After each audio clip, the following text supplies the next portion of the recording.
আজকে বানাবো ডিমের কারি। পোচ বানিয়ে ডিমটাকে পোচ করে নেব এক এক করে। তারপরে বানিয়ে ফেলবো একটা পেস্ট, আদা রসুন কাঁচা লঙ্কা পেঁয়াজ টমেটো আর দই দিয়ে 2 চামচ দই দিয়েছি। পেস্টটা বানিয়ে নিয়েছি। কড়াই গরম হয়ে গেছে, তেল ছেড়ে দিয়েছি, দিয়ে দিয়েছি পেস্টটা। তাকে সাঁতলাবো। পেস্টের বাটিটা ধুয়ে একটু জল দিয়ে দিয়েছি।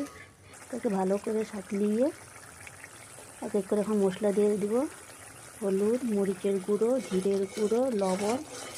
এটাকে ভালো করে সাঁতলাবো। সাঁতলিয়ে কয়েকবার সাঁতলিয়ে ভালো করে ঢেকে দিয়ে আন্দাজ মতন জল দেবো। জল একদম অল্প দেবো, গা মাখা মাখা করে বানাবো এটাকে, কেন কি এটা বেশি ঝোল হলে ভালো লাগবে না। তারপরে পোস্টটাকে ছেড়ে একটু ফুটিয়ে কসুরি মেথি দিয়ে নামিয়ে ফেলবো। এটাকে হয়ে গেছে আমার ডিমের কারি।